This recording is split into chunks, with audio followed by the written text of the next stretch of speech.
Continuamos conversando con Apolinar Veloz, economista, analista financiero. Apolinar, si verdaderamente estamos pendientes de una reforma fiscal para República Dominicana, estamos pendientes de cómo estamos caminando en la parte económica, también hay que, y me gustaría que lo hagas, hay que mirar qué sucedería si en el exterior, sobre todo Estados Unidos, la situación misma, Ucrania, Rusia, Europa, o sea, China, India, ¿qué pasaría? ¿Cómo miras el espectro internacional en este momento, a grandes rasgos, que pueda influenciarnos a nosotros en nuestra economía? Mira, cualquier, digamos, situación que se presente en el mercado internacional que involucra a Estados Unidos, porque es el socio comercial más importante que tenemos, evidentemente que tendrá efectos sobre la economía dominicana. Pero también el hecho de que, por ejemplo, en el caso de que sea Trump el que resulte ganador de las elecciones de noviembre, entonces habría una política internacional diferente. Ya. O sea, y esa política internacional diferente tiene que ver con China, porque inmediatamente ya el propio Trump lo ha dicho, volverá a utilizar los aranceles como una forma de dañar la economía china, es decir, reducir las exportaciones de China, y de alguna manera también los aliados de Estados Unidos en la OTAN con la guerra de Rusia tratará también de, digamos, limitar las actividades que internacionalmente está desarrollando Rusia por el hecho de que es uno de los participantes en el BRICS. Y ellos están con una actividad muy importante para reducir la proporción que de los cambios internacionales o de los pagos internacionales tiene Estados Unidos a través del sistema SWIFT. Ellos están creando uno que se llama CIP, no sé cómo, debe ser currency algo, China, que ya está comenzando a tener registros de transacciones diarias de alrededor de 47 billones diarios. Pero obviamente el SWIFT lo hace 8 veces esa cantidad, más de 300 billones diarios. Y tal vez podemos hablar de trillones en algunos digamos, días. De tal manera que si, por ejemplo, Estados Unidos hace que las relaciones entre Rusia y China están participando también en el esfuerzo del BRICS, conjuntamente con Brasil, África del Sur, y hay otros países que están esperando la aprobación para entrar, probablemente estemos hablando de algunas, digamos, discusiones a nivel internacional entre esos países, que puede tener efectos sobre el comercio, y si tiene efectos sobre el comercio, entonces posiblemente Estados Unidos puede tener efectos adversos por el hecho de que el comercio significa un impacto, digamos, importante sobre el crecimiento económico de los Estados Unidos, y eso evidentemente tendría repercusiones secundarias para República Dominicana y todos los países que de alguna manera comerciamos con Estados Unidos. O sea que la situación internacional, dependiendo obviamente de cuál sea la actitud de Trump y la política internacional que va a seguir, él ha avanzado algunas cosas, he dicho que llamaría a Putin y terminaría la guerra, pero parece que las cosas no son tan simples. También adelanta que esa guerra alimentada por Estados Unidos con Israel, que se terminaría, incluso dijo que Zelensky era el mejor vendedor. En uno de sus discursos de campaña dijo que era el mejor vendedor porque cada vez que él llegaba a Estados Unidos se iba con 60 billones de dólares. Y ha hecho 2 visitas, de tal manera que me está diciendo que eso puede replantear el tablero político internacional y podría eventualmente tener repercusiones económicas, y esas repercusiones económicas en Estados Unidos pudieran muy bien afectar a los países pequeños como nosotros que tenemos, digamos, relaciones comerciales y políticas con Estados Unidos. Bien, interesante tu tu evaluación macro de la situación económica internacional y precisamente un tema grande, macro, en República Dominicana es la capitalización del Banco Central. Ya la situación que se ha ido creando con la deuda que tiene el Banco Central es astronómica. Yo quisiera tu opinión al respecto sobre eso. Mira, ese problema no se resuelve porque es un problema de negocios. O sea, yo pienso que el Banco Central, por la incapacidad de la competencia de la banca, que los préstamos son muy caros y solamente algunos agraciados que pertenecen a los consejos directivos de los bancos son aquellos los que pueden tomar prestado, o aquellos que son cercanos a los bancos son los que pueden pagar esas tasas de interés que ellos cobran. Y de alguna manera la colocación de los certificados del Banco Central que han sido digamos comercializados por los propios bancos a través de los casas de ¿cómo que le llaman? Casa de, no casas, sino puestos de bolsa. Ya. Con esos puestos de bolsa le ha dado beneficios extraordinarios a la banca dominicana. O sea, porque el Banco Central tiene una emisión de 10%, pero si vas a comprar uno de esos bonos a un banco comercial no te dan 10, te dan 7 o te dan 7,5. Y entonces hay esa diferencia entre el pago del interés del Banco Central y el pago que recibe quien quiere hacer una inversión privadamente. Los bancos comerciales se quedan con eso, y eso es enorme. ¿Y de cuánto dinero estamos hablando? Estás mencionando una diferencia, si están incluidos los bancos comerciales en esas transacciones a ese nivel que dices, pues sin calcularlo porque es muy grande, pero me da la impresión que es mucho dinero. Sí, es probable que ellos tengan beneficios por esa razón, por ese concepto de unos 30,000 millones de pesos por año. Y obviamente la banca comercial dominicana se siente altamente complacida con esa estructura de negocios. Y efectivamente no me cabe la menor duda de que si hay algún funcionario público que repite en la administración que sigue en los próximos 4 años, es él, porque los banqueros le van a decir, ese es el individuo que nosotros queremos. Yo no conozco, digamos, algún funcionario que tenga, digamos, la misma visión que el gobernador de seguir haciendo ese, digamos, negocio, que para los bancos comerciales es muy lucrativo.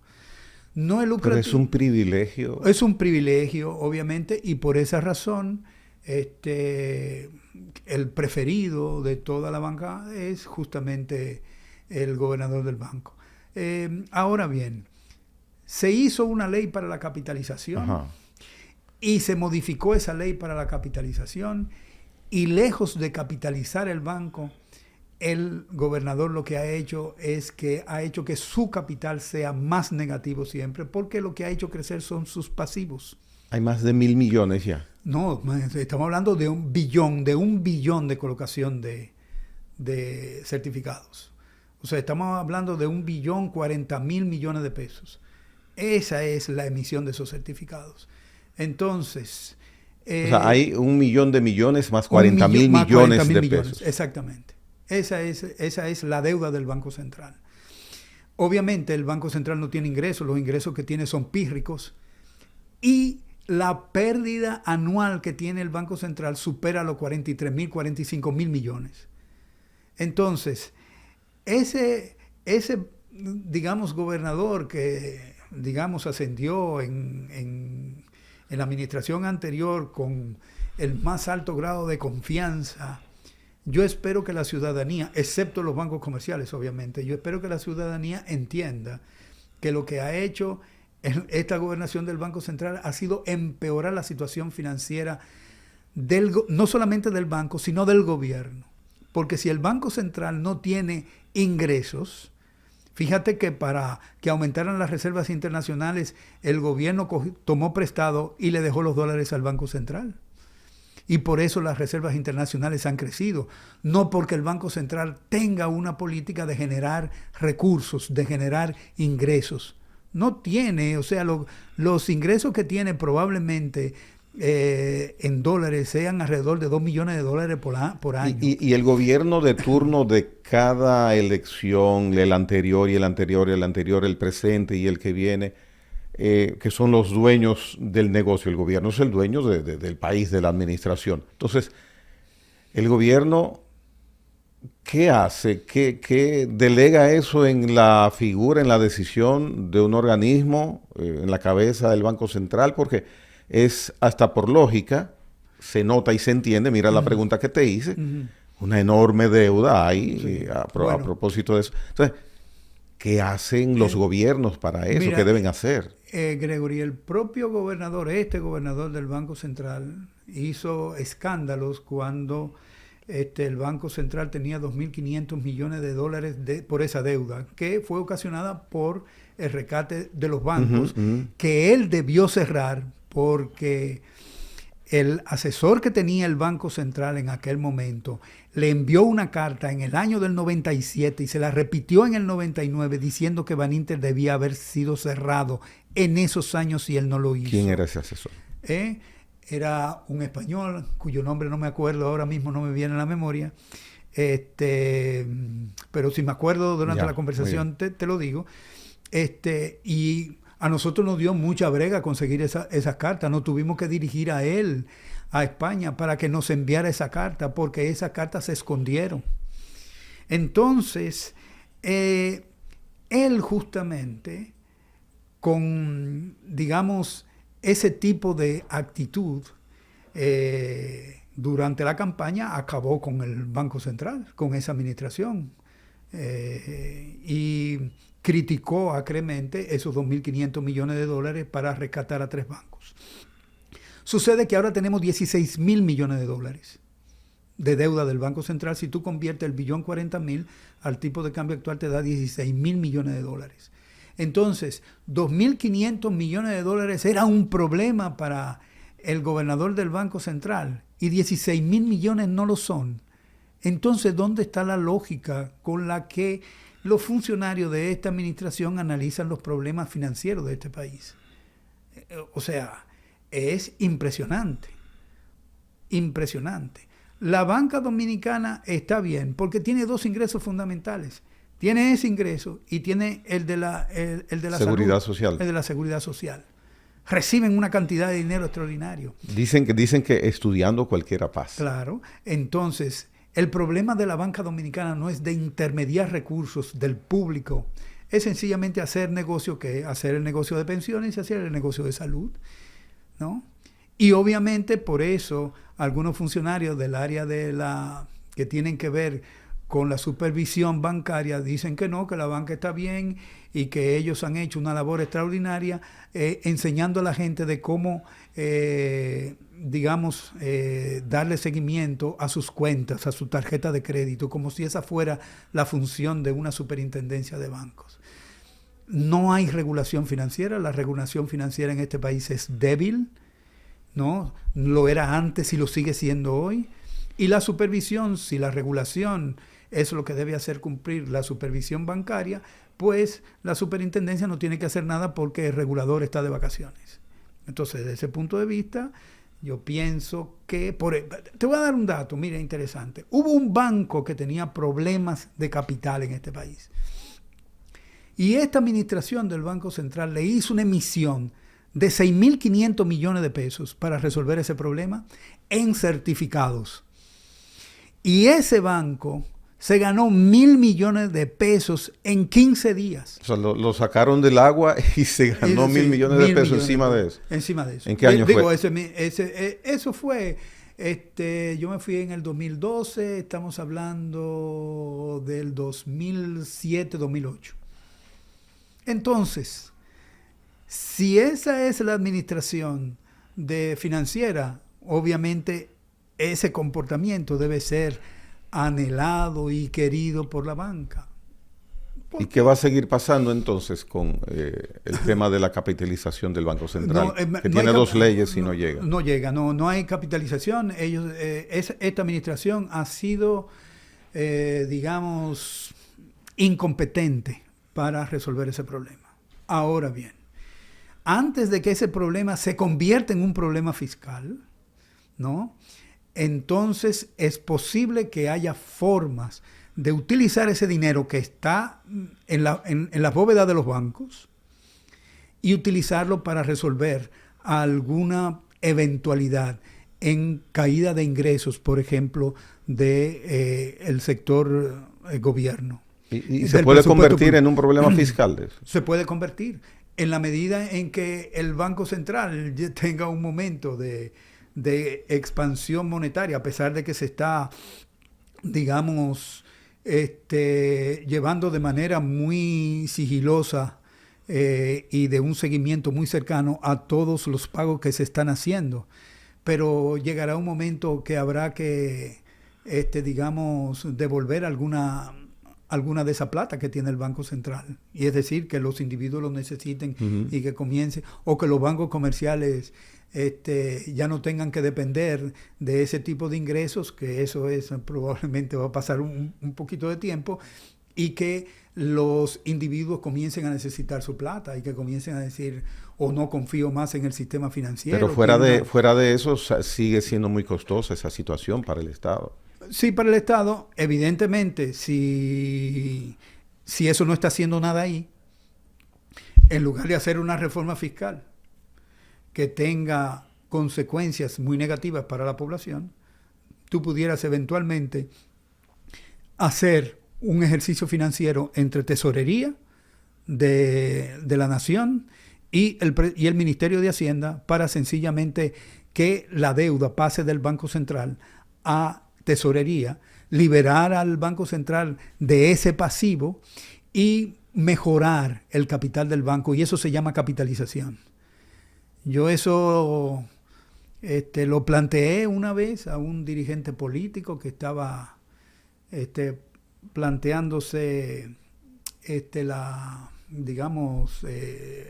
corriendo para la presidencia, era candidato presidencial en aquel momento, y eso se dijo públicamente. Y el gobernador no le gustó la propuesta, ¿no? E incluso lo que hizo fue que mandó una grabación a ese dirigente político, una conversación telefónica mía, se lo mandó para que sencillamente viera que yo no era un individuo que se le podía tener confianza porque hablaba mal de ese candidato. Yo nunca he sido político ni miembro de ningún partido político y tengo derecho de hablar y opinar como yo entiendo. Yeah. Entonces, esa es la, digamos, el problema que está planteado para la administración del gobierno que viene. Bien. Un tema que verdaderamente debe prestársele la verdadera atención para definir esa situación. Vamos a poner un punto suspensivo en ese tema, Apolinar, y volvamos a la parte terrenal de la reforma fiscal. Hay más de un 50% de informalidad en el comercio en República Dominicana hace muchos, muchos años. Esa informalidad, ¿qué hacer con ella? Y te menciono un monotributo, que es una figura que se menciona. Sí. ¿Qué hacer? El problema de la informalidad, por ejemplo, tú dices pequeña y mediana empresa. Ajá. Pequeña y mediana empresa se pensó, por ejemplo, un anticipo de impuestos que las empresas grandes pueden pagar porque tienen un flujo financiero, o sea, un flujo de caja más grande y más significativo que lo que puede tener una empresa pequeña, y eso lastima las empresas pequeñas y por esa razón no están,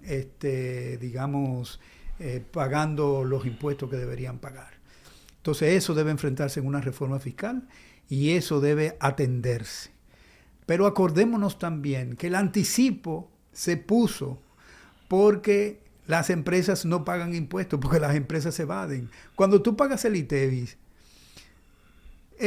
no puede ser que haya un pago de ITEVIS que se evada en un 40% y que sencillamente todos los consumidores lo paguen. Entonces alguien se queda con él en el interín. Y suma el ITEVIS exento, que es 180 mil millones de pesos. Entonces, desde ese punto de vista, yo creo que Cuando tú tratas el problema de la informalidad, tú tienes que ir a cada una de las realidades que tú tienes, ¿no? Porque ahora las empresas formales tienen empleados que son informales. ¿Cómo así? Es decir, que no le pagan la seguridad social. Oh, yeah. Y sencillamente son informales dentro de la formalidad. O sea, y por ejemplo, el 59% del mercado de trabajo es informal. ¿Cómo es posible que una economía que crece tanto tenga una informalidad tan grande? 59%. Entonces, ¿qué es lo que está pasando ahí? Ahí hay un problema de salario. Un problema de salario que son mayores que lo que le pagan en una empresa formal. Sencillamente la informalidad es la salida de esa mano de obra, ¿no? Pero hay personas que vendiendo chinas tienen un ingreso mucho mejor que un buen empleado de un sitio que sí paga impuestos. Pero déjame decirte, o sea, el motoconcho, la paquetería a través de motores y a través de las empresas de taxi, todos esos choferes tienen un salario mayor, pero mucho mayor de cualquier empresa, sencillamente, ¿no? Y quieren ser formales. Bueno, yo le he hablado con algunos y le he dicho, oye, pero tú tienes la ventaja de que te van a pagar la seguridad social. Dice, no, con lo que yo produzco yo me pago mi propia seguridad. No, pero no tiene pensiones. Dice que no, yo ahorro. ¿Y qué hacer? ¿Por qué no se puede mantener eso así, como tú bien lo mencionas? Bueno, lo que pasa es lo siguiente. Aquí normalmente se entiende que el salario que se le paga a un trabajador debe equiparar el costo de la canasta básica. Pero el costo de la canasta básica no tiene elementos que son fundamentales para que la mano de obra pueda hacer inversiones en su educación y pueda ser mejor capital humano. Porque hay educación contenida en la canasta, pero es la educación que tú pagas para mandar al hijo a la escuela, ¿no? Eso es lo que se contempla. Ahora bien, a los trabajadores dominicanos se les paga muy por debajo del aporte que hacen a la producción. Entonces, hay que comenzar a pagar un salario que sea igual a ese aporte. Porque mucha gente, no, que eso es inflacionario. Le digo yo, bueno, si usted estuviera pagando de acuerdo al aporte y usted hace un aumento de salario, sí tiene efectos inflacionarios. Pero si usted le está llevando parte del beneficio, digamos el empresario le está llevando parte del beneficio que debe ser del trabajador, usted no se lo está pagando, evidentemente que si le hace un aumento de salario a ese trabajador, no tiene que convertirse en un aumento de salario porque usted está reduciendo el beneficio. Usted no reduce el beneficio, entonces porque usted tiene que aumentar el salario. La Reserva Federal de Minneapolis hizo un estudio durante la pandemia de cuáles eran los elementos más importantes en la determinación de la inflación en Estados Unidos. Y ellos determinaron que en el 70% de los casos en Estados Unidos la ganancia, la rectificación de la ganancia hacia arriba era el elemento fundamental en la determinación de la inflación en Estados Unidos. Entonces, yo eso lo pongo aquí. Aquí pagamos salarios bajos, pero tenemos ganancias que son extraordinarias. Porque aquí no hay competencia. Aquí lo que hay son muchos monopolios u oligopolios o duopolios que operan en toda la economía. No hay competencia. Entonces, como no hay competencia, las ganancias que son monopólicas. Y este gobierno, que es neoliberal, no ha tratado de hacer una ley antimonopolio, por ejemplo, existe en Estados Unidos y se aplica. Aquí hay empresas que están, digamos, haciéndose, digamos, su agosto y todos los meses siguientes por el grado de monopolio que tienen. Las empresas, por ejemplo, de telecomunicaciones. ¿Ellas tienen competencia? No tienen competencia. Allá pagan en Estados Unidos un salario mayor y hay que pagar impuestos. Y sin embargo, tener un teléfono de Estados Unidos es más barato que tener uno aquí. Yo cuando regresé de Estados Unidos en el 17, me quedé con el servicio de allá, porque cuando yo lo fui a sacar aquí era como alrededor de unos $70 más alto que en Estados Unidos. Y le digo, yo no puede ser. Entonces me dan uno con un precio menor, pero con una calidad del servicio malo. Sí, muy cierto. ¿Quién vela por eso? El gobierno es que tiene que regular. O sea, para eso el gobierno, para regular que haya competencia. Bien. Y la competencia no la quiere. Apolinar, gracias por este momento interesante, muy didáctico, muy aleccionador en el sentido de orientar a uno sobre el tema de meses, que es una posible reforma fiscal a aplicarse en República Dominicana. Seguimos conversando más adelante, supongo. Por supuesto que sí, Gregory. Bien. Señoras y señores, Apolinar Veloz ha estado en La Hora con Gregory el día de hoy. Gracias por la atención dispensada.